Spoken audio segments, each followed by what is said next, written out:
DJ Longhair here in house. What's up, everybody? Good morning, good morning, good morning.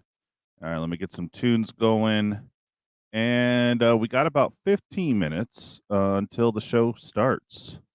So we're going to do the first show, which will be the debut.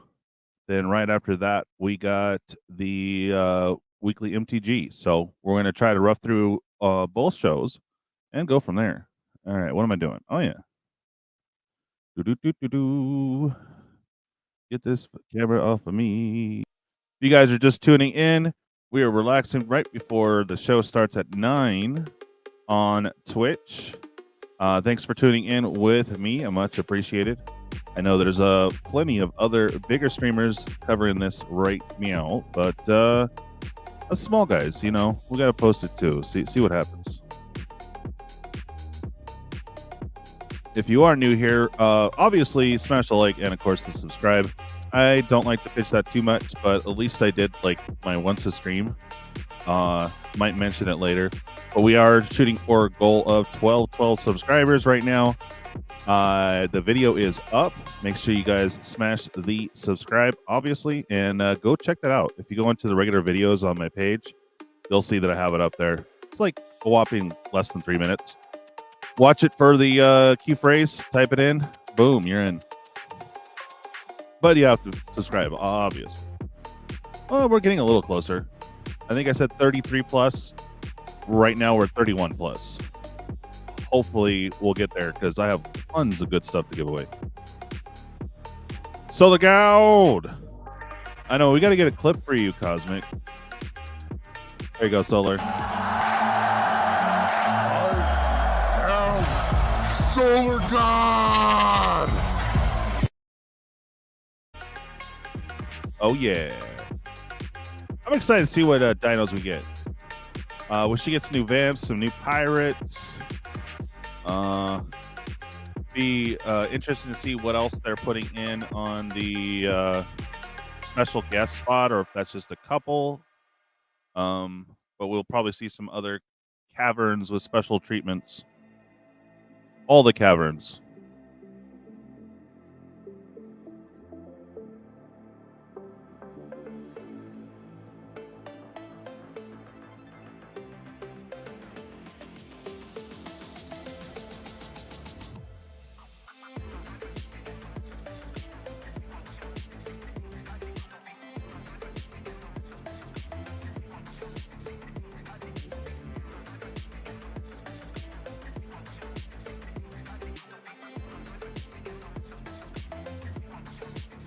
Oh, yeah, baby. 9 minutes.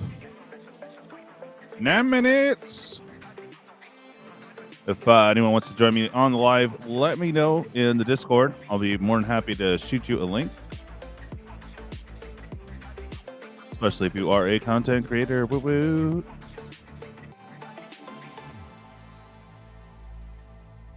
But thank you guys that tuned in last night. We helped me out fix my rat deck. Had some options I didn't think about, so very cool. Can't wait to fire that sometime this week. I'm still waiting for a few cards to make it perfect. Well, I don't know about perfect, but close to it. But they have not come in yet.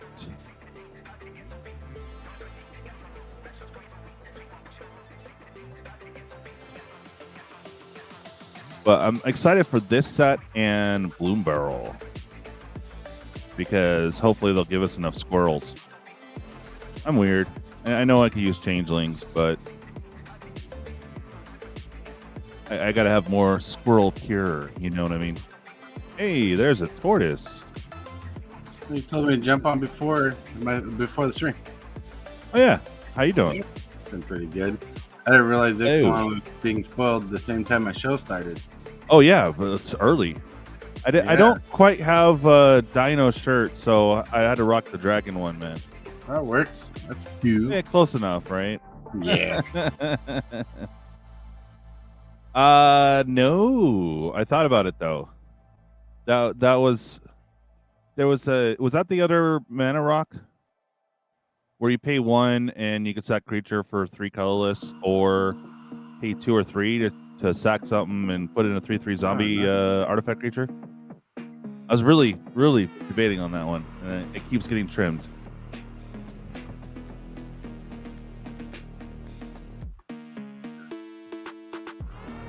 Nope, it's a black enchantment. You pay 2. You pay 2 life for return target creature card from graveyard to your hand. Oh, yes. Okay. I think it was in there because there was the vampiric one too. I had both those in there initially, but just never really got a chance to use it. That's pretty cool. I'm excited. Yeah. Like, look at that stuff going on. Dude, squirrels. Well, while I'm here, I'm going to say hello to people in chat. Cosmic Sea, SolarGod, what's up? What's up?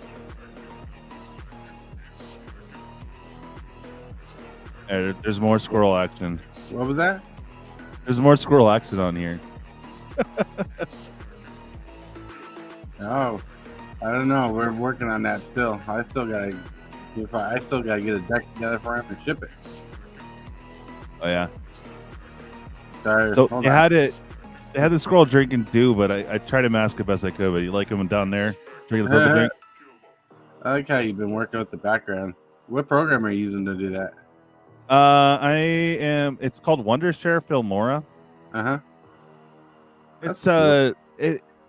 I'm pretty basic, so it's like cut and paste. So it works for me, and I already remember working with the audio program. So usually when I'm doing my cuts, it's done by the audio track at the bottom, you know? Nice. But I'll need to eventually upgrade because like you can get pretty good, decent cuts and luck out, but there's like sometimes that little bit you can't get it past or right in the middle to sync up right. So it's pretty chill, pretty cute. I like what you've done. Still think a lot of the work looks busy, but I really like how the squirrels pop up. Yeah. Yeah, I think you get really good with that. I had fun with it this morning. Yeah. Yeah, like I eventually want to make a background, a generic background that will fit, that does stuff like that myself. It's like something that's evergreen. Yeah, what was this now?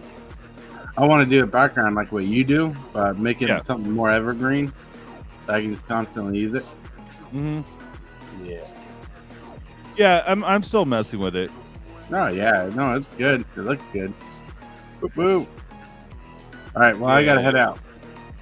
All right, have a good show, brother. Pop in later, man, because I'm doing both shows. So, well, if I can, I will. I'm supposed to have people coming over to play some Magic. Oh, heaven forbid you actually play. Yeah. All right, cool, man. Yep. Well, we'll see you. We'll see you in a little bit. All right, see ya. And they're back to me. I'm hiding.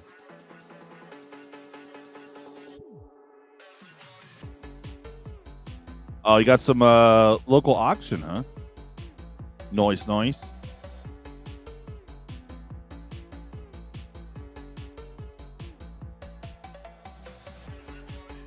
Yeah, there's an artifact. I forget what it's called, but I use it in my Necron deck. Just returns artifact creatures. So I keep thinking that, I can use that. And I'm like, no, it's just artifact creatures.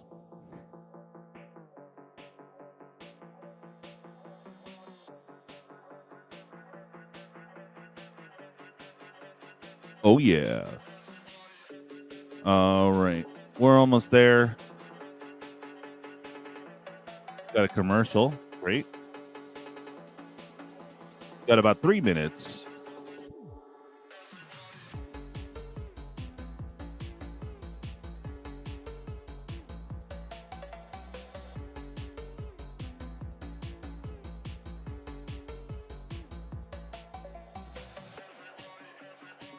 All right, we'll go ahead and go over there. They just have a commercial that I'll probably get copyright struck on. All right, let's get on over there.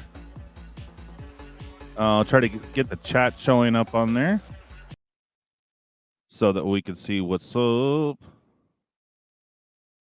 Oh yeah, they're ready to rock it here pretty soon. We can see the chat there. Let's see if I can blow that up a little bit. Add to my channel. Oh, interesting. All right. We are waiting. Woo woo. Can't wait though. We're gonna have so many dinos. I'm stoked. All right. Let's see if we can get that full screen action. Hey, Pablo. What's up, man? I'm doing all right. How about you, bud?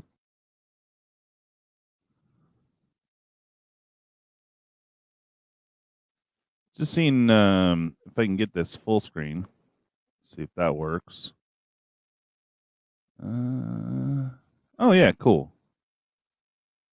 But I won't get chat, so I'll kind of be flipping it around a little bit, trying to see chat as well. There we go. Woot woot.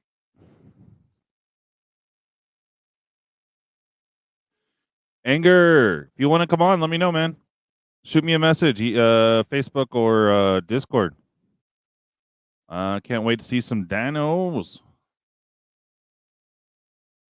All right, 1 minute. Here we go. The clock is ticking. Do-do-do-do-do. Come on. Here we go. Right on that last little minute there. Last few seconds.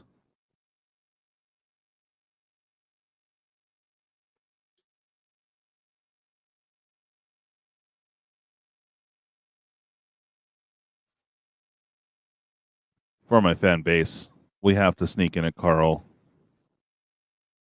We have to. I bet you by the time I find the Carl button, it'll start. Too late. Found the Carl button. Carl!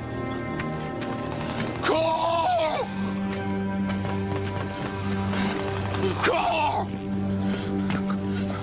Carl! Look at that. We snuck 4 Carls in. And it's 9 o'clock. You could start now. Hello.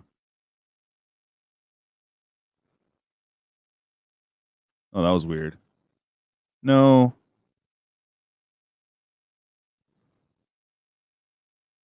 Hello and welcome to the debut for the Lost Caverns of Ixalan, Woot woot. our latest adventure in Magic's multiverse. I'm your host, Blake Rasmussen, and if this is your first time joining us, welcome. We're glad to have you, and we're going to show you a ton of cool stuff today. Hi, Blake. If you've joined us for a debut before, this one's going to look a little bit different, as is evident by the fact that we're here live. That's not normally how we start these things off, but we are here live in our new studio, and we're going to have 6 videos for you, all narrated by the wonderful Stephen Ray Morris. But because this is a set all about delving deeper into the ground, we are going to dive deep into this set live. So we're going to show you those videos. We're going to come back. We're going to talk about them with our 2 live experts here, Miguel Lopez and Andrew Brown, who were instrumental in making this set. Welcome, you 2. Hey, good to be here. Miguel and Andrew, tell the folks at home a little bit about your work on the set before we dive into things. Sure. So I'll start. I was the world building lead and set lead for the Lost Caverns of Ixalan. Basically, I helped adapt this set, revive the set from the first one to what it is now. Did a ton of the work alongside a video to bring the Lost Caverns of Ixalan from essentially a spreadsheet and artist contact list to the set you're going to see previews for today. All right, Andrew. Hi, I'm Andrew Brown. I'm Hello, a Andrew. designer on Magic, and I work on all the sets. And, you know, this happened to be one of them, so I'm in there. All right. The Lost Caverns of Ixalan is going to give us a view of Ixalan we have never seen before. And to tell us a little bit more about that, let's hear from Stephen Ray Morris.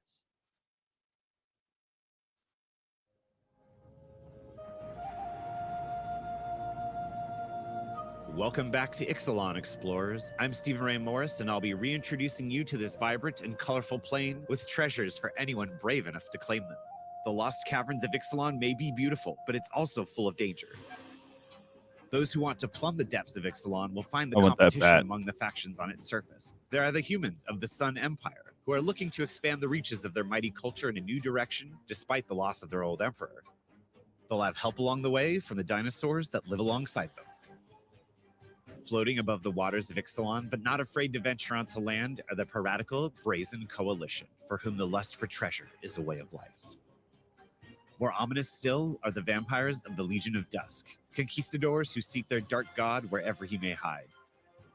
And finally, Ooh. there's the River Heralds, proud merfolk, who have been driven from their ancestral homes only to seek some semblance of safety in darker parts of the world. These four factions were hit hard by the recent Phyrexian invasion. Even the members of the Sun Empire, who were warned about the attack by Saheeli, the Sun's brilliance, were decimated. There we go. Though the people of Ixalan had no interest in uniting to repel the invasion together, they did stop fighting long enough to defend themselves. Now, each group seeks to replace what was lost to the march of the machine. And when searching for something of value, there's no better place to look than deep underground. The Lost Caverns of Ixalan takes place as the four major factions have discovered mouths of the world, each of which allows them to access the vast caverns beneath Ixalan's surface. There are those like Huatli of the Sun Empire who seek knowledge. She and the expedition she leads are joined by the newly sparked planeswalker Quintorius Kond. His power to summon long-departed spirits proves helpful immediately as he gives new life to Abuelo, Ancestral Echo, a warrior from centuries past. But they aren't the only ones below in search of ancient beings. Fanatic vampire Vito, guided by visions of everlasting life, will sacrifice anyone in his way to satiate that thirst. Though the caves below are treacherous, they lead to the hollow center of the planet, home to Chimil, the Riven Star. What'd you call me? Mysterious source of power, Chimil is worshipped by Oltek, living ancestors of the Sun Empire, as the threefold sun and the mother of the deep gods, including Oher-Tak, the god of civilization, Congress of all people past, present, and future. Oher-Tak is closely associated with Chimil, which resides at the very center of Ixalan. It is the greatest treasure imaginable, though who can say what would happen if someone were to claim it?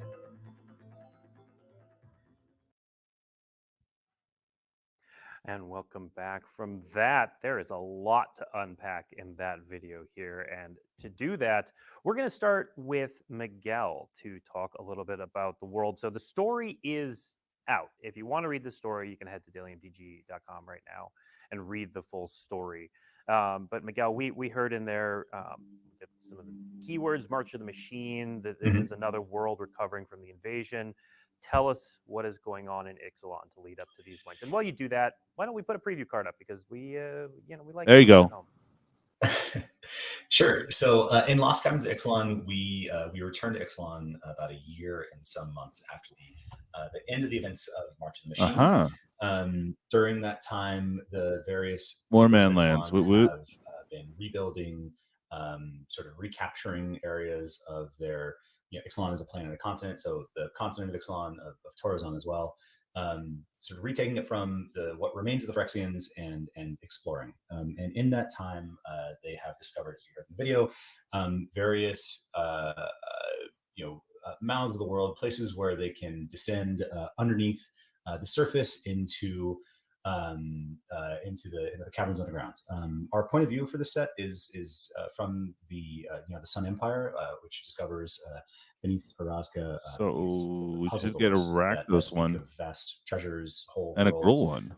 Ooh, I'm excited. Of the Earth. So we'll follow. The story follows Huatli and a few new characters. Quint as well, as they descend below the surface of Ixalan, seeking answers to deep questions of their past. We'll follow expeditions from all four of the original. Put up another preview card. Factions: the Brazen Coalition, the Legion of Dusk, the Sun Empire, and the River Heralds, as they go below the surface of Ixalan, seeking wealth, power, answers, as I said, to deep questions of their past and potential futures. As they adventure through the caverns, we'll encounter other cultures that have not yet been seen on Ixalan, but have been there. Eventually, they make their way to the core, where the Sun Empire encounters their living ancestors, and it all kind of comes to a head in a big climactic event that sort of we think sets up what the future of Ixalan could look like. And Andrew, as we see on the Mhm. screen, there are at least some llamas involved in the making of this set. Yes, none were harmed though. Oh. Llama. All I right, just so saw are we that. getting the full cycle here, Andrew? Yes. So in Lost Caverns of Ixalan, like in Wilds of Eldraine, there were 5 creature lands. So in the next set here, Woot. we're going to give you the remaining 5. And this is the first one that we have.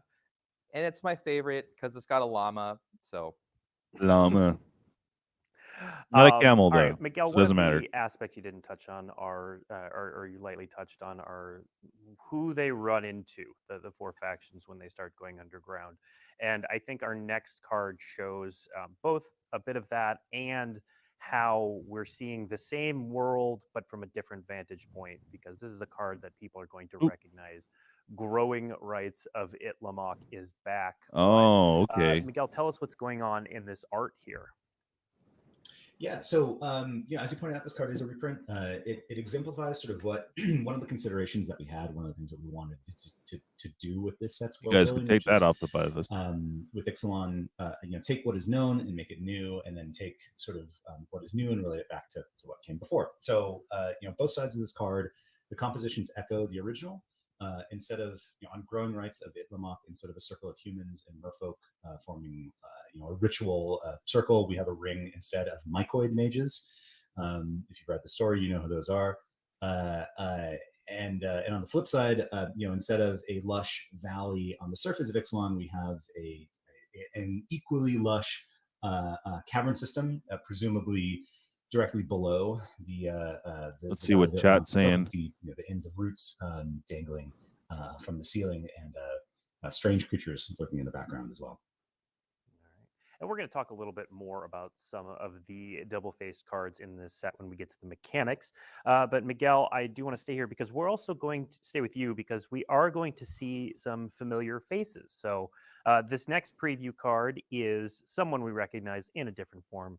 This is Malcolm, Alluring Scoundrel. I don't remember him, another but pirate, okay. a name we've heard before. So Malcolm, who Flash and flying, not is bad. Malcolm, and also tell us a little bit about the Brazen Coalition.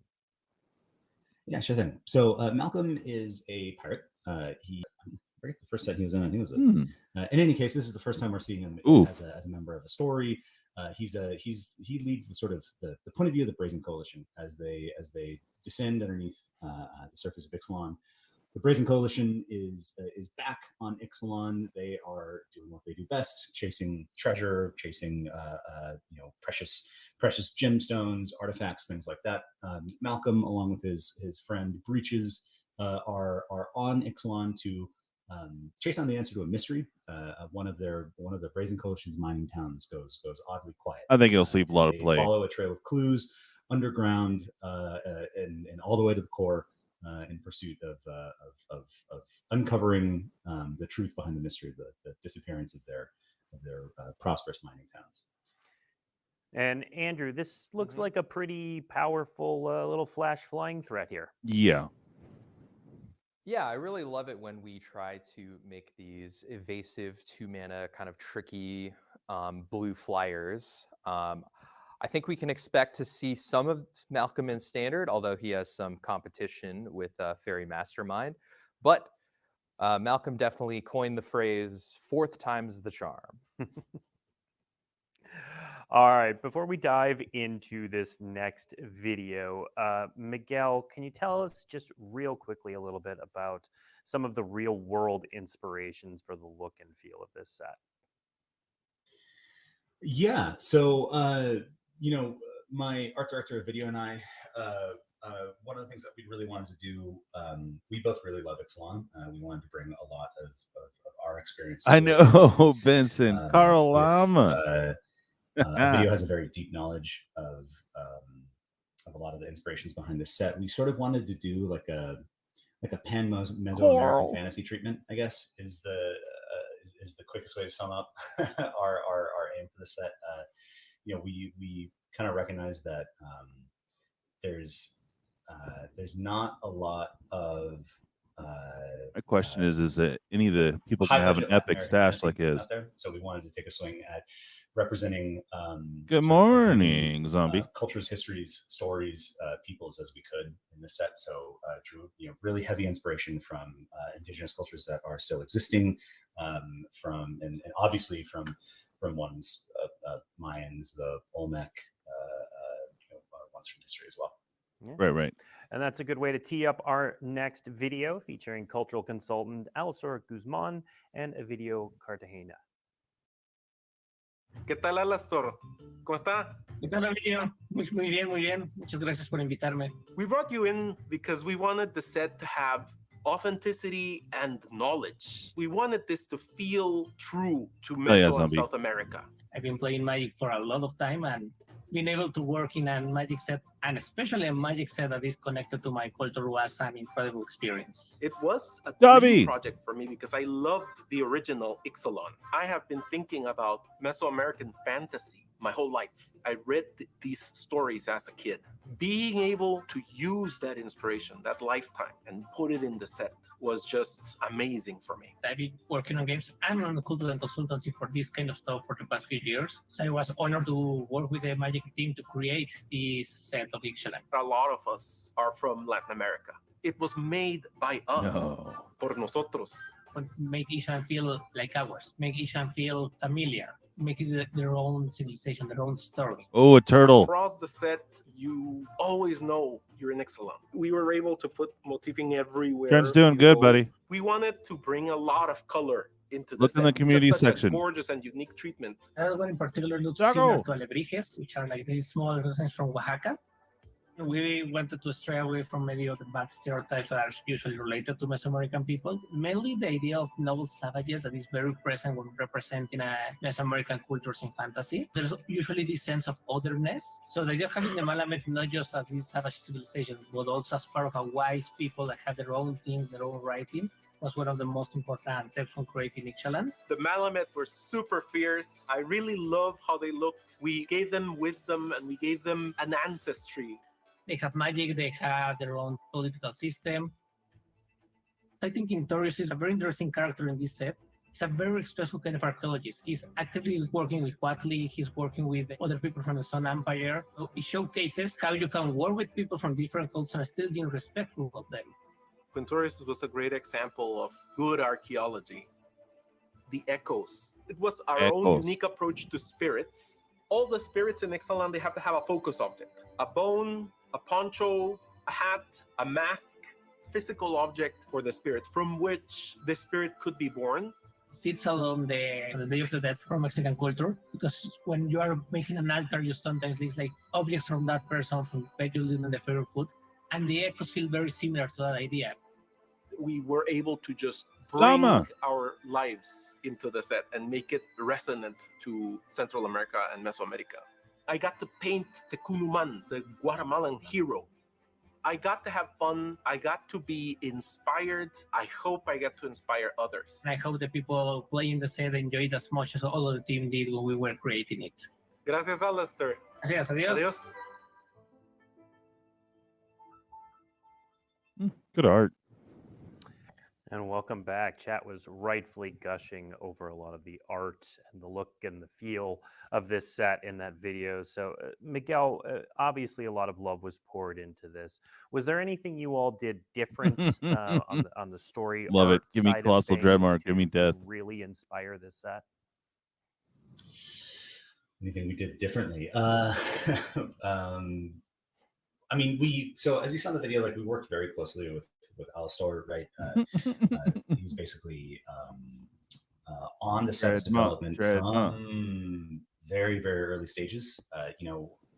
Like the video said in the video, both of us brought a lot of our sort of lived experience and knowledge to the set, but we also wanted to make sure that we got it right with someone whose professional practice is engaging with these histories and these present and the present day. Outside of that, certainly like the Lost Caverns of Ixalan did like require a lot of that, and we're very happy to have cultural consultations. Someone's in the chats just said too much talking. Where's our cards? And it's very clear the inspiration that you see in the art, the story, the world, but it also inspired some of the mechanics. So we're gonna get into the mechanics in a moment. But before we do that, Andrew, can you talk a little bit about how the world and everything inspired the building of the mechanics? Yeah, sure. So obviously, when the bulk of the story is about people kind of like descending and trying to discover things to be said later. We really wanted to capture the feel of, all these classic said later. adventures like crafting, discovering things, and going deeper. So when all of that Exactly. kind of Too works much together, you're going to words. see a nice little formation of the set's mechanics. All right. So let's now jump back to our silent co-host, Stephen Ray Morris, and he's going to bring us an overview of the mechanics. We'll come back and we'll talk about them. All right, more cards. Here we go. This set introduces 3 new mechanics to Magic the Gathering, all designed to allow players to spelunk to their heart's content into the depths of splunking. Ixalan. Obviously, the first thing to do when searching for underground treasure is to descend. This takes on a few different forms that all reward you for putting permanent cards into your graveyard. The new ability keyword Descend, with a numerical value after it, shows up on a number of cards that improve or gain new abilities once there are that number of permanent cards in your graveyard. The horrific Uchbembak can come back from your graveyard once you have 8 cards and pay some mana. Other cards get a bonus if a permanent card was put into your graveyard from anywhere this turn, seen here on the Myco Tyrant, the fungal overlord of the caverns who spreads black fungus for each descent. In being the gestalt mind of Ixalan's mycoids, its power and toughness are linked to the size of your fungal network. Wow. Of course, if you survive Uchbembak and the Myco Tyrant, you may discover some treasure yet.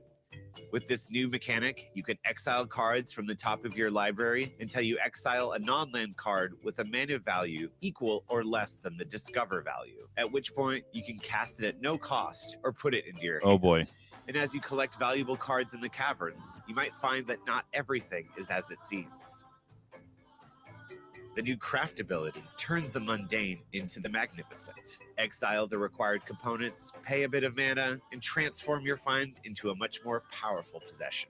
Locus of Enlightenment retains those abilities from your sacrifice while also doubling their effect. Explore is a returning mechanic from original Ixalan. As a twist in this set, some cards create map tokens, which are artifacts you can pay a mana and sacrifice to let a creature explore.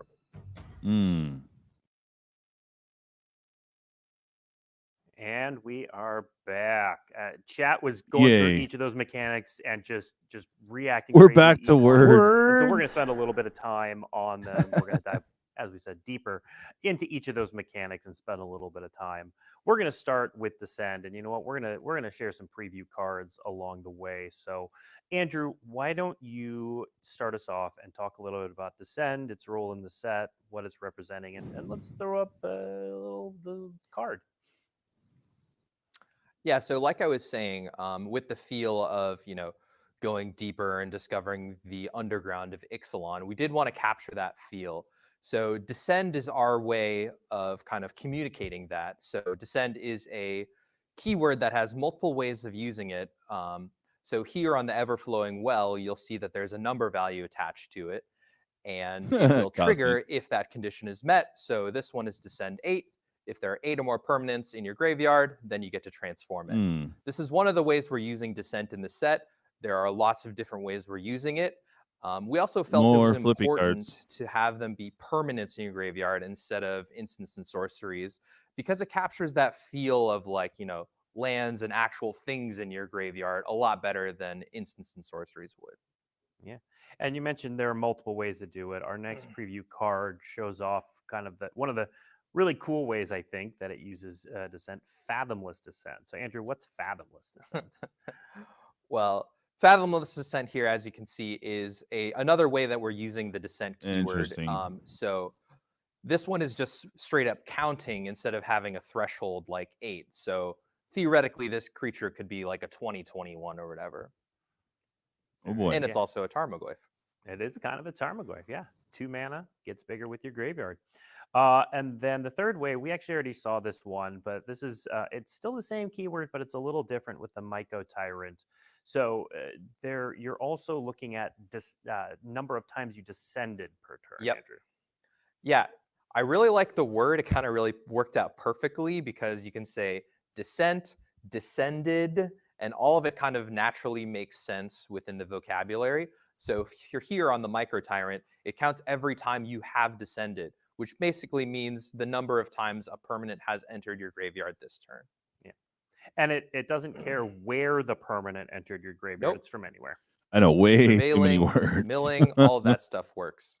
All right, so we're going to be descending in the Lost Caverns of Ixalan. We're fungal also going to tokens be that can't block. discovering. I saw chat going a little bit nuts over fixed cascade or any different way they wanted to put it. So talk to us about this. We'll call it an updated cascade.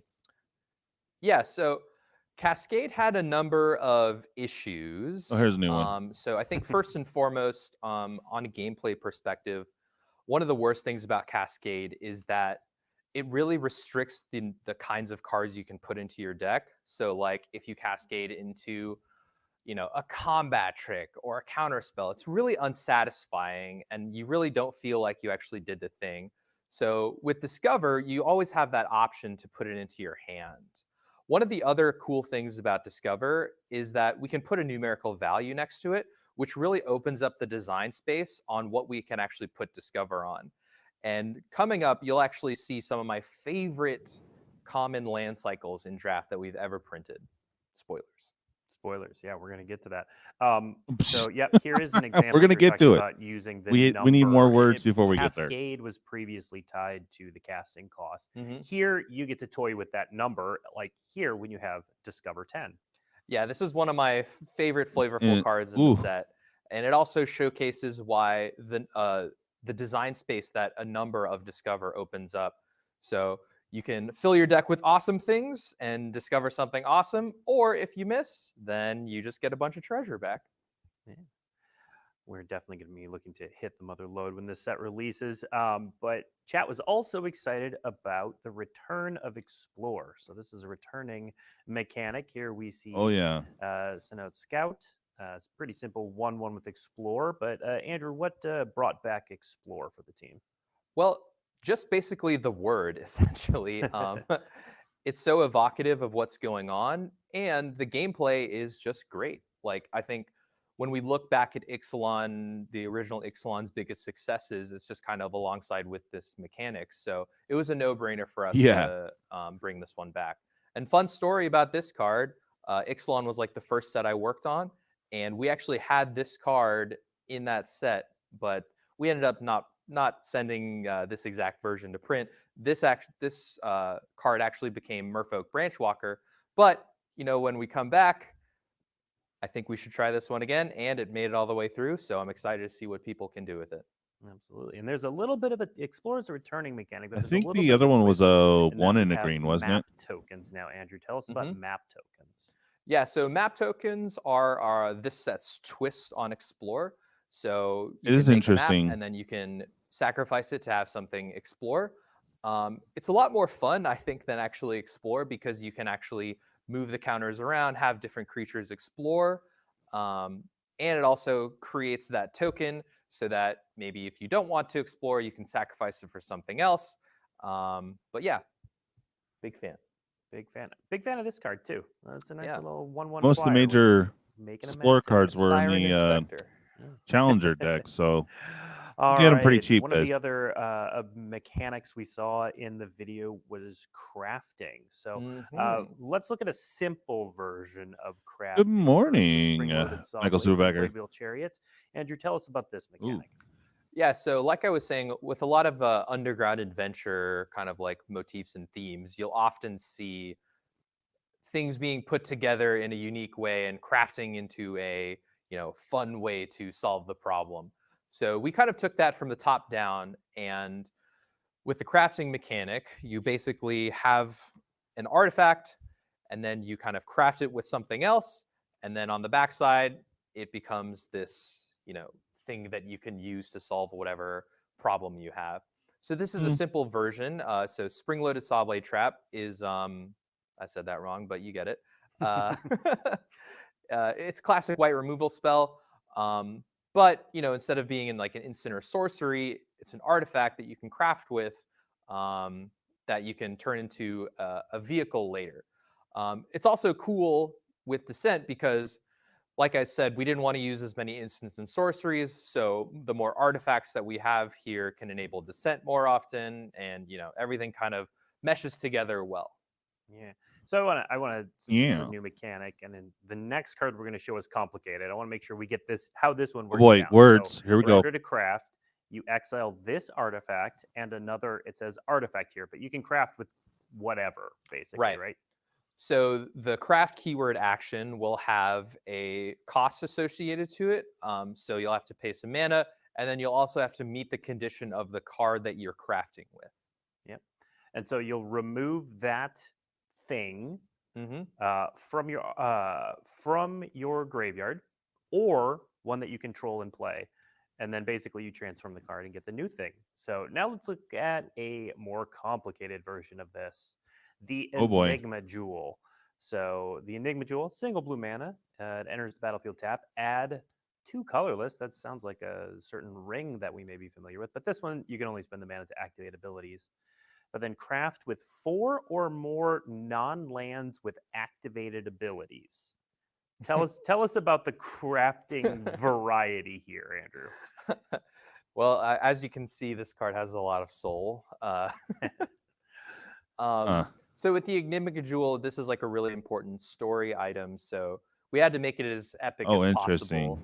And so this is another example of, large mana cost associated with crafting with a certain type of card. So once you accomplish that, then you get to flip it to the backside where you get to do a lot of cool stuff. I'll just leave it at that. Yeah. And people are saying this is 9 mana. I just want to point out, you can use the 2 mana to pay for the 9 mana. Wait. 9 minus 2. Yep, you got it right. Yeah, 7. Yeah, there we go. All right. Next up, we've got a mechanic that we didn't cover in the video because it's not so much a mechanic as it is a subtype of cards. And obviously, we wanted to explore caverns here. So, Andrew, we have a new set of lands. Yeah, Cosmic. Caves. And let's take a look at the hidden caves. All right. I believe these are the ones you said were your favorite cycle. Yeah, these were the ones I mentioned earlier. So these are all commons. So you're gonna see these a lot in draft, and you can pay 5 mana, tap and sacrifice them to discover 4. So like I was saying earlier, another benefit of assigning a number to discover is that we can use it in more spaces. So here in the hidden cycle, you get to see the lands discovering. Yeah.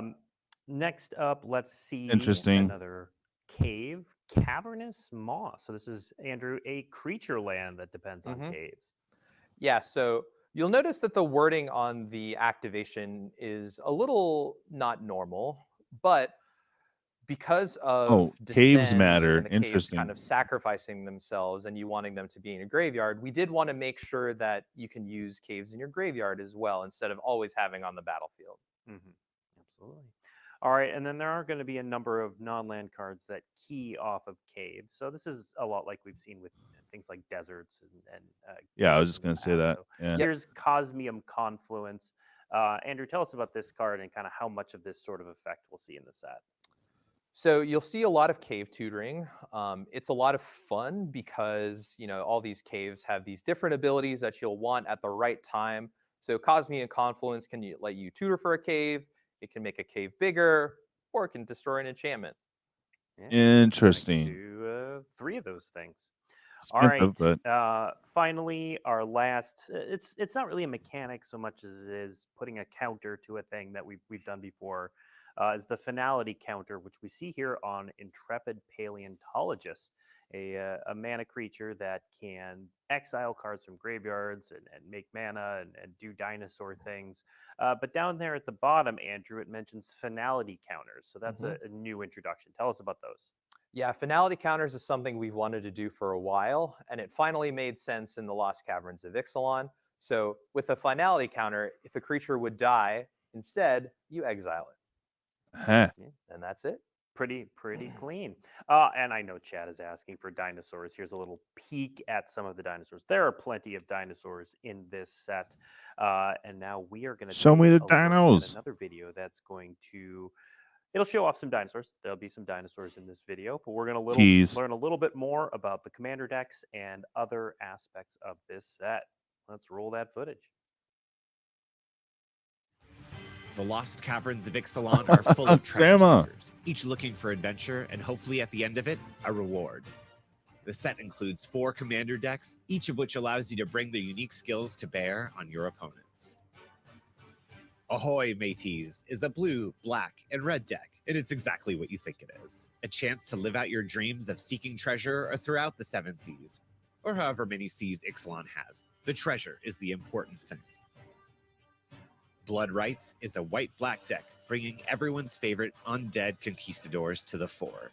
Sacrifice your vampires to gain value so you can bring them back to sink their teeth into your opponents. Explorers of the Deep is a green-blue deck featuring Ixalan's fearsome merfolk. Explore the depths for enough buffs and mana to change the tide of battle. And finally, Ixalan wouldn't be itself without the dinosaurs. Velociraptor, a red, green, and white deck, allows you to unleash their scaly fury on your enemies. Ramp up to cast even bigger dinosaurs, ready to send the opposition into extinction. Huh. Like previous sets, the Lost Caverns of Ixalan features a variety of card art influenced by the setting. In this case, we were inspired by Mesoamerican art to create an authentic and inspiring card presentation. These frames use the specific design language from the Aztec calendar. This unique graphic style represents an exploration log, inspired by the codices and sequential art of those cultures. Their circular design and shape language, along with the use of color, really brings these cards to life. Or in some cases, bring new life to the undead. Those amazing new showcase styles can also be found in the Commander face cards, with the commanding dinosaur Pantlaza getting its own borderless dinosaur card. That beautiful watercolor treatment is carried across to other dinosaurs in the set, including the mighty dinosaur Gishath, Sun's avatar. Oh, hey. This art style evokes that beauty and awe for these powerful creatures. Other popular cards get the borderless treatment too, with Quintorius Khan receiving 2 of his own. This set was designed with a lot of vibrance in mind, and the colors surrounding Quint's face evoke Mexican alebrijes, bringing that modern Latin American art feel to the card. And Cosmium Neon Ink will be featured as a new twist on the Neon Ink of Kamigawa. Just like in that set, these cards come in a variety of color combinations, now including Neon Purple Ink, each of which invoke the Cosmium veins found in the Caverns of Ixalan. The gods of Ixalan have returned and are being celebrated with a tweak on the coin treatment from March of the Machine. These depictions pay homage to the various treasures found in South and Mesoamerica cultures. Their frames also resemble the codices decorated with Mesoamerican motifs. The landside returns with mapland frames, adding Nazca-style lines behind the text and uses mural artwork to tell the story of each god. And no set would be complete without its full art lands. They look like tokens. These core full art lands really are a glory to behold. Even the mana symbols were redesigned in true Ixalan fashion. This set also has 18 special guests, themed reprints of cards from previous sets. All full art borderless cards that will stand out in any deck. And for one last bit of exploration, not yet, Benson. Treasure Trove box it's toppers. rigged. 20 powerful Chalice of the artifacts Void. sure to enhance your gameplay. Non-foil versions can be found in draft and set booster And displays, expedition while the map. beautiful foil versions Chalice can be coming found back. only in collector booster displays. But remember, what looks like treasure to some bears its curse upon others, so choose wisely. Wow. There was a lot of cool stuff there. You know, we're going to show you more cool stuff. We're gonna keep going with previews, but I want to pause for a moment. For more Chaz words. Was pretty enthused about the return of Gishath and that borderless dinosaur frame. So first, I want to talk about kind of the role of dinosaurs and the factions in this set, Andrew. Now, it's not a faction set, but they're definitely present, right?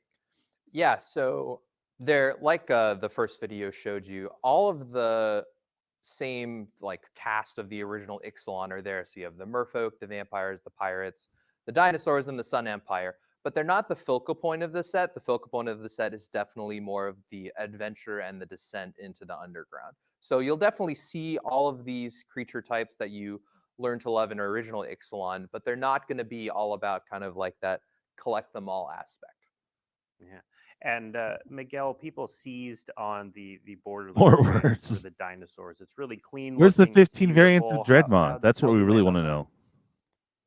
Yeah, so the dinosaurs in this set, you know, I think many of us have like a very special connection to just dinosaurs in general. Growing up, you know, whether it's media or books, right? Like one of the things that we wanted to sort of honor that, right?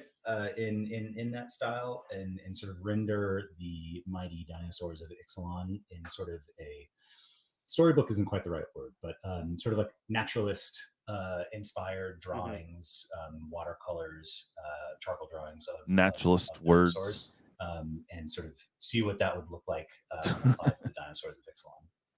All right.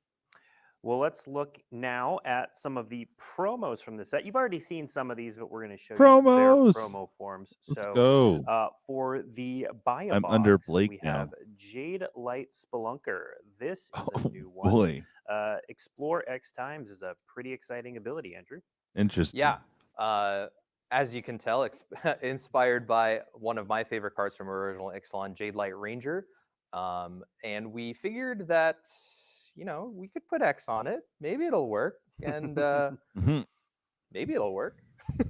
I mean, it looks pretty sweet to me. I will point out, too, that the art was done by our own Video Cartagena. This is the piece he was referencing in the video earlier. Next up, we have a card we have seen before, but with some fantastic art for the bundle promo. Here is Hit the Motherlode with that monkey coming right at the Yeah. camera.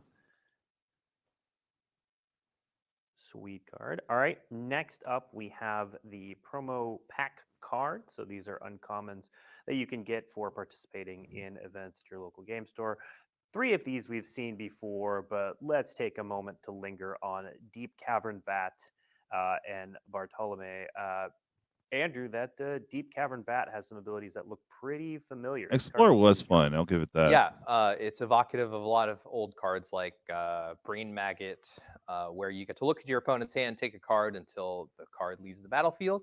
This is a bit of an upgrade. We've added Flying and Lifelink, and I'm a big fan. That bat's going to be annoying. And then Bartolome is not only a powerful little vampire, but it's got a free sacrifice. We see this alternate version here. We don't put free sacrifices on things very often, Andrew. That's correct. We're normally pretty skittish about that, but we've been There's no exploring limit. more. Ixalan. And but it's not a flyer. Trying to push the boundaries on things. So I think we're going to be more lenient on these kind of manaless sacrifice outlets in the future. And I got a lot riding on Bart here. Yeah. And Miguel, the video obviously talked a little bit about this treatment, but can you expand on what this treatment is looking to accomplish and show off? You guys see chat. Everyone's like, where's the colossal Dreadmaw? Where is it? Make it like not unrecognizable. The complete opposite of that. Make it like recognizably Ixalan wherever you see this card, right? I think the video called out specifically like drawing inspiration from the Mayan calendar. Obviously, the script in the background is not Mesoamerican. It's heavily inspired by medieval text and lettering, but the sort of the yet again another frame format, style. The frame itself, right? Again, just trying to draw the eye to it to remind folks that like these are all characters, scenes, items that you're seeing. That the Rio 2 crossover. Now, Andrew, we've already seen a couple powerful reprints so far. We've seen Growing Rights of Itlamok. We've seen Gishath. We're about to see a couple more. What? Before we dive into those, can you talk a little bit about your reprint philosophy in this set? Yeah, so with Ixalan, we really wanted to take back what our favorite parts of original Ixalan were. And we did want to report it into here because we felt like it was important to keep like that core soul of what we thought was awesome in Ixalan. so that when we do it again, we can actually make sure that everybody can enjoy it like that. So like Growing Rights and Gishath, some of our most awesome cards from the original set, just made sense here. Words. Another one that makes sense is our next preview card. Look at You that know. transition. Treasure Map and Treasure Cove. So this one, Andrew saw a bit of play the last time we had it in Standard. Yeah, Treasure Map saw a lot of play, and it enabled a lot of cool decks when it was in its heyday. And we're looking to kind of recreate that magic here. Definitely one of my favorite cards in the original Ixalan, and it just made a lot of sense here. So really excited for it. Yeah. And then we have another favorite. We've seen a few blue flyers here, and this next card's going to go along with those pretty well. Chart a Course. Andrew, this one was a bit of a powerhouse in its day as well. Yeah, I really love the flexibility of Chart a Course. It can go in so many different decks. Like you can play it in blue aggressive tempo shells and actually just have a draw to. Or if you have a graveyard-based deck, you can just play it without attacking and then enable your graveyard strategies. It's also great at enabling Descend. So it made a lot of sense here, reprinting Chart a Course. Absolutely.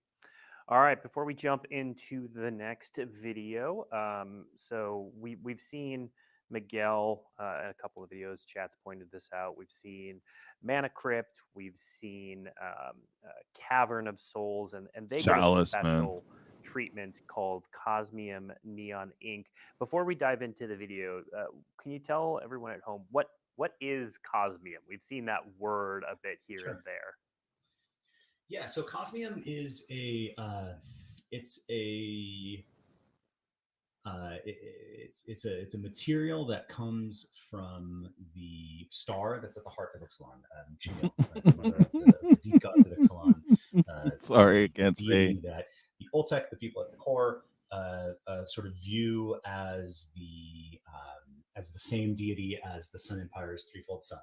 So the Cosmium that comes from Jamil is it's basically like magic potential in look at the curl on the red as a mineral, right? So it suffuses, it's infused throughout the core and then expanding outwards up to the surface, all throughout the plane of Ixalan. It is a substance that's incredibly important to the Oltec. It is a substance that the Brazen Coalition craves for its value. The Legion of Dusk craves for its abilities in sort of enhancing their own, satiating. I want that purple cavern. Bloodlust. And it's just a substance of great cultural importance to the Sun Empire and River Heralds as well. So we thought it would be quite important, quite appropriate to show it off on this treatment. In this video. I like how the simulated ones and for those who are around already during the last Kamigawa set, this is similar in concept to the Hidetsugu Neon Ink cards. So look for those. But it is, we've got the Mana Crypt and the Cavern of Souls, two very powerful cards. Andrew, one of those is legal in Standard, one's not. How's that working? So Mana Crypt, legal in Standard. No. Oh, no. The wrong one. Sorry. Other way around. Oh, right. Yeah. Sorry. Yeah. Cavern of Souls is in the main set, and it will be legal in Standard. Yeah. Mana Crypt is what we are calling a special guest. So if you followed along with the Play Booster summary or the first look, we've talked a little bit about special guests. But Andrew, can you give the folks at home what are special guests quickly? Yeah, so special guests appear in packs at a very low frequency, and they're going to show off some of Magic's most awesome history. So you'll see some of these Bridge. cards. One of my favorites, Bridge from Below. It doesn't make any sense, but it's awesome. Wow. Yeah, so these are three more special guests. We saw three in the video before this. But the special guests they'll be found on the list. They'll have new art. And they represent some pretty cool reprints that make sense here. I mean, you got to have a dinosaur in the list. Yes. Of course. The original version Carl. of Malcolm. And then additionally, we touched on in the video the treasure troves. Andrew, what are the treasure troves, first of all? Couldn't tell you. Okay. The box. Yeah, there you go. Yes. The treasure troves are the box toppers. Again, reprints with in-world art. These are not standard legal. We saw Chalice and forgetting the other one, but we have 2 more previews here for you. We've got Arcane Signet that you can get as a box topper with the That is kind of cool, though. And then Amulet of Vigor. Huh. And Miguel, can you talk a little bit about the concepting of these reprints? Yeah. So as part of our treasure trove cards, You have to have it's some kind of a low-end similar box vein as toppers, our, but as our special guest cards, like powerful reprints that we wanted to bring into the set. I should say, from the world building lore perspective, even though you might see them represented with the motifs of the set, right? It doesn't necessarily mean, and certainly for certain legendary characters, it's not canon, right? It's I think the way that we think of it is for certain artifacts, things like that, is more like a it Let's see what could chat fit. is saying. And we spend so much time on the world building art side, developing really strong motifs. If we're bringing in reprints and we're grabbing new art for it, we sort of think like we want to use that space to show off these motifs on classics, standards, high value cards. Yeah. Everything going to put that zero. amulet back up on the screen. I saw a couple questions about, wait, is this legal and standard? The way you can tell, it's not. The way you can tell, it has a different set symbol, and then also in the lower left-hand corner, you'll see the set code is LCC, Lost Caverns Commander. So it is legal in all sets that Amulet of Vigor is already legal in. Uh-huh. All right. Now, I know we have some dinosaur fans in chat. Yes, show some I freaking also know dinos. that we have some fans of the set we are about to Rebel show off that is part of this. About them damn Let's reprints. take a look at the video on the Jurassic World set. Yeah, it's going to zero. Look at that. Ixalan is a land here we with go, a deep dinos. connection to I'll blow it up. dinosaurs, and we know we aren't the only franchise to have featured these incredible beasts. There you Luckily go. for you, life finds a way. That's right, Jurassic World has come to Magic the Gathering. Proliferate. With 26 cards Interesting. available in set and collector boosters, the classic those are moments, neat. characters, and of course dinosaurs from Jurassic World are brought to Ixalan. It's an excellent fit for a set focused on discovering things which have been lost, and truly manages to capture the DNA of this beloved franchise, while blending it with Magic the Gathering, creating a perfect hybrid. But if those long claws aren't enough to scratch your itch, Secret Lair has 2 Jurassic World drops crashing into the 2023 Secretversary Super Drop. First up is Secret Lair Jurassic World Life Breaks Free, which features those iconic dinosaurs from your favorite Jurassic World moments. DNA. The second is Secret Lair Jurassic World Dr. Ian Malcolm. This esteemed chaos theory mathematician reminds us that some creatures cannot be contained and that life will find its way back out from your deck. Be on the lookout for when those are unveiled later this year. Chat certainly loves Back that to last words. one. Well, thank you everyone for joining us on this exploration of the Lost Caverns of Ixalan. Previews are going to start. They're starting now. It's now through next week. They're going to be happening. You're going to see more and more. Look at that. No Dreadmaw. As well as no Dreadmaw. Cool dinosaurs and merfolk and vampires and ways to explore and caves and things to discover. Announcing the We hope announcement. you'll tune in over the next 2 weeks. If you want more details, if you want to dive even deeper on anything that you've seen or heard about today, head to dailymtg.com. There's an article on collecting, there's mechanics, there's details on everything you could want, as well as a card image gallery that will show off all the different cards that have been revealed so far, as well as the different treatments and where they can be found. I want to thank Miguel and Andrew for joining us live for this very special debut today. And I want to throw one last time to our good friend, Stephen Remoris, and we will see you next week. The Lost Caverns of Ixalan will be available for pre-release on November 10th, on Arena and Magic Online on November 14th, There's your date. and available everywhere on November 17th. If you want to read even more of the story, make sure you check out the web fiction, online now. There are so many exciting things to discover in this set. I can't wait to get my hands on these cards. And that wraps things up for the Lost Caverns of Ixalan. We hope you've enjoyed this journey, and we'll see you next time. All right.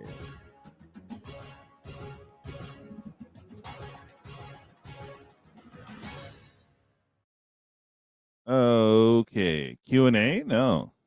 We're going to save that for Weekly MTG. Oh, boy.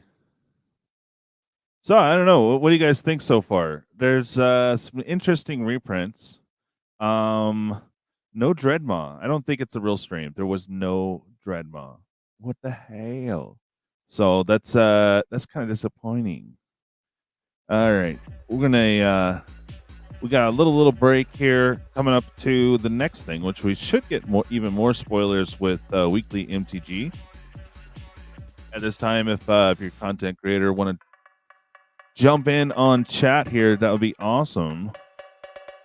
Let me know. Especially if you're up in Discord.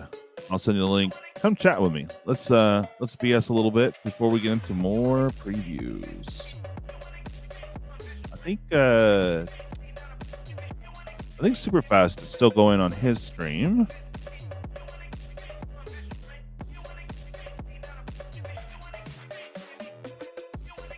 Look at that. Oh, we can still see chat. I like this. It says, now where are the playable cards? Hold on. Just funny. Oh, man. So the chat was interesting in this.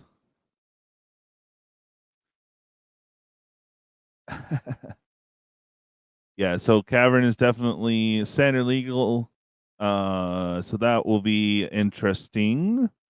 A lot of the cards they showed. Look at that. Everyone's asking for the Dreadmaw.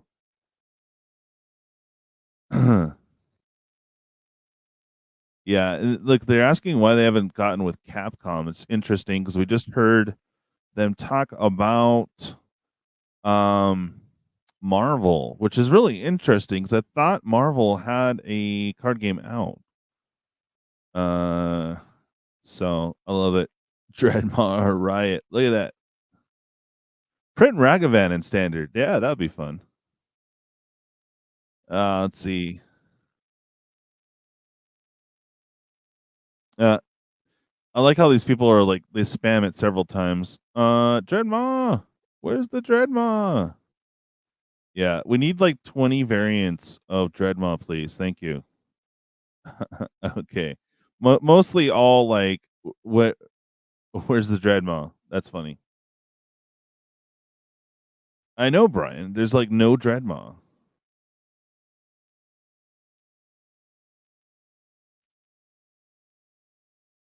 All right. I'm going to go top off my beverage. I'll be right back. Go ahead and post this up for the moment.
All right.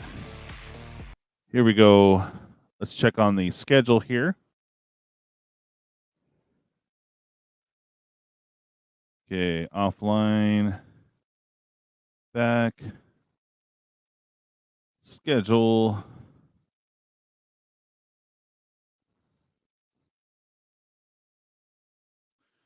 Should be up and running.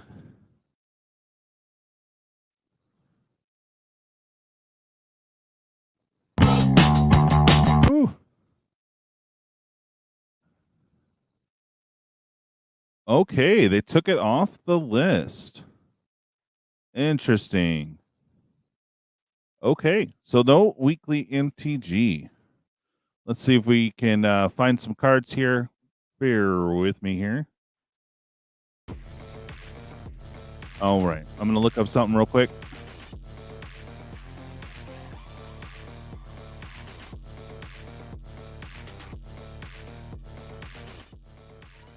All right. Let's see if the spoiler sites are on it already, so we can digest some of these cards.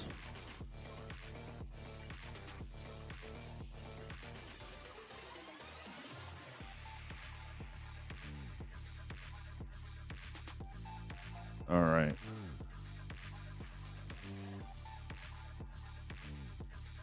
All right, chat. Which one's more on top of it, you think? Magic spoiler or we could try them first.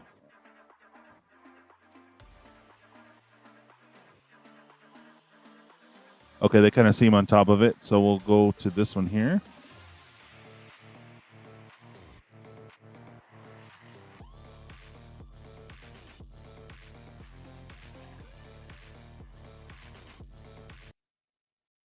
All right, here we go. Ad city all over the place, man. All right.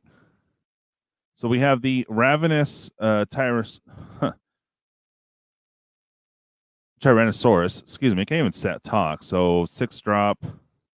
Devour. Nice. All right. If the creature enters the battlefield with 3 times that many counters on it for each of those creatures. Oh boy.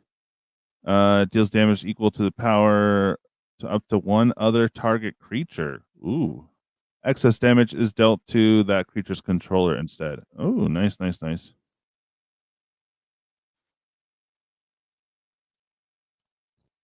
We had Life Finds a Way. So we had other things where draw cards, so this time you're getting a proliferate out of it. Amulet of Vigor. Okay. Arcane Signet as a topper. They've been giving Arcane and Signet out a lot. So, I mean, granted, you need it for every deck, but I do like the art a lot, though. We got Calamax, Stormrise, Elemental Dinosaur. Was that from Icori? I don't remember. Anyway, instant sorcery. You can copy it. Oh, rude. Whenever you copy an instant spell, put a 1/1 counter on it. Nice. Bridge from Below. Didn't they ban that? You guys can still play in Commander, right? Malcolm Kenine Navigator. Just kind of why, but all right. Chart of Course, Treasure Map. This Bartlome, I'm probably pronouncing it wrong, but dude, seems a little broken. On a 2/1 body, you can sack all your stuff, creatures or artifacts, and just pump that up. Kind of cool. This bat. There's a battlefield. Look at target opponent's hand, and you may exile until the bat's dead. It's on a 1/1 body, so they can easily kill it, but still, it's rather annoying. This is a big reveal here, is the Chalice of the Void. I think last time, was it in the Master sets? I don't remember, but I know it was in Time Sprawl Remastered, so that's when I remember the copy, but I could be. I'm more than likely wrong, but I'm just saying. That's last time I remember seeing it.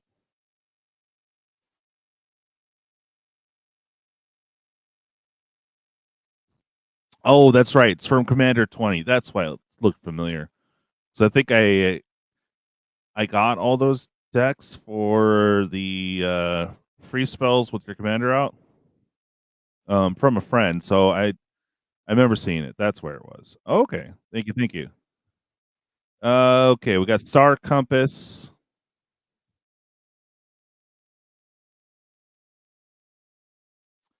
We got there's Triton Hero. Yay. Scry. Underworld Breach is back. We got a new Gishath.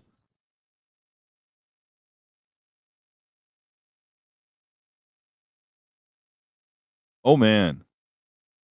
Yeah. Pretty good. Yeah, if this guy smacks, deals combat damage to a player, reveal that many cards from the top of their library. And it does have trample and vigilance and haste. Wow. See, when you pop this bad boy down, then you put any number of dinosaur creature cards from among them into the battlefield and the rest in the bottom of your library in random order. That is pretty it's going to take you a minute to get up there, but I mean you do have ramp and green, so I guess you can get there pretty fast. But whoo, now that's a mean dino. All right, Sun Favored, that was the commander card.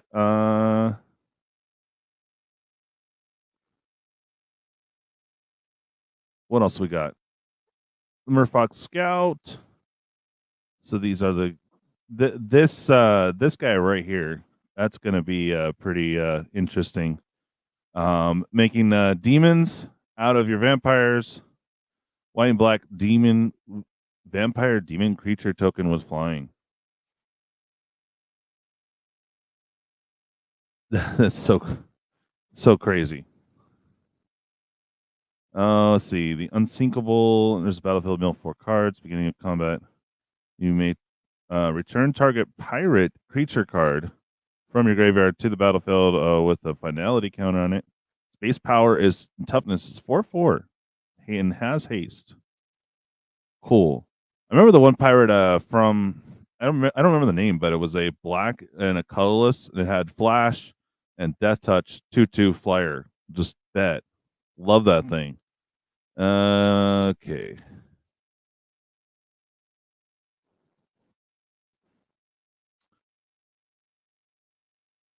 Yeah, this is cool. Another card to add in for your Dino decks is the Human Druid here, Intrepid. Hell yeah.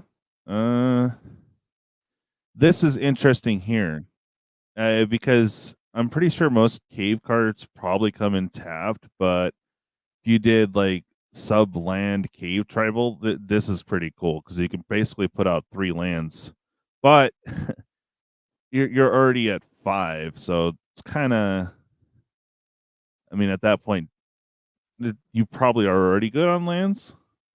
But I do like the idea of the cave. Like this one doesn't come in and play top, so that's all right. And I like that you could turn it into a 3/3 for 2. But it's weird. Activate only if the number of other caves you control plus the number of cave cards in your graveyard is 3 or greater. So once you get up to 3 caves, you can make that dude. This is okay, but I think the other side's pseudo vanilla. I mean, you can tap 2 artifacts to make it a creature, or just put a 1 power on it. See if it does the flip on this. Yeah, the Blade Will Chariot. But you have to pay 4 and sack another artifact to get it going. But like I said, crew 1. I mean, your Matador can jump in there for 5/5, but that's it. It's kind of fun, but kind of it's definitely uncommon.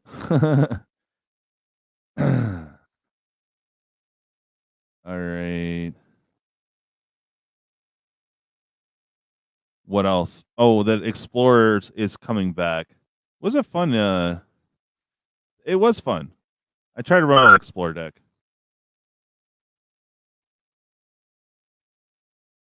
Souls of the Lost.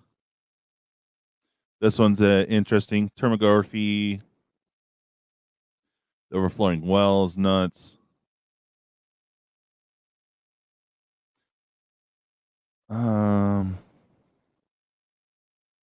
This is interesting, but that 2 flyer seems highly annoying. So you don't know if you're going to counterspell or bust this thing down. I mean, think about it. So their turn 2, boom, flash it in at the end of their turn. Then you got a 2/1 flyer in the air already, and you can just keep smacking it. Yeah, I think this thing's got to be broken. Malcolm is broken. Hey, Peddler. Yes, magic cards. Crazy, right? But I can see some issues with Malcolm. The growing rights should drop down the value of this again. But yeah, probably around $15, I'm guessing. We got Manlands back. They didn't get a cut of the other ones, so that's kind of a bummer. But they did reveal this one today. This god seems interesting. 6/6 vigilance. 1 or more creature tokens would be created under your control. 3 times that many tokens are created instead. Oof. You can go nuts with little soldiers, or like if you get this thing going with an angel engine, just 3 times the angels. Oh boy. See, the other side was that, and you could transform it, activate only if you attack with 3 or more creatures this turn. Okay. The land's kind of lackluster, but pretty cool. I mean, you can turn it into a land real quick to save it, so that there's that. This Taurus Khan. Whenever you cast a spell from exile, deals 2 damage to each opponent. You gain 2 life. Oh, all right. You get a little 3/2 red and white spirit creature token, not flying, so that's kind of bummer, but got a nice little blocker for it. Discover 4, and then exile any number of target creature cards from your graveyard. Add red for each card. Exile this way. You may play those cards this turn. Okay.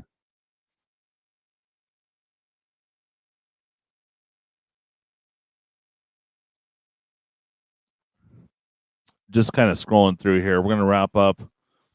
Thought he's for sure they're gonna do these cards we've already seen.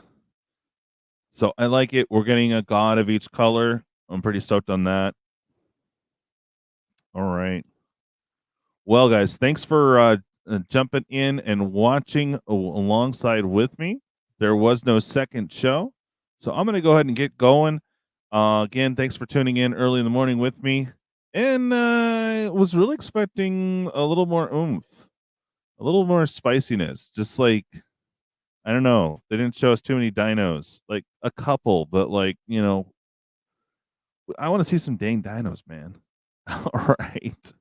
Well, you guys have been awesome. Stay that way. We'll catch you next time.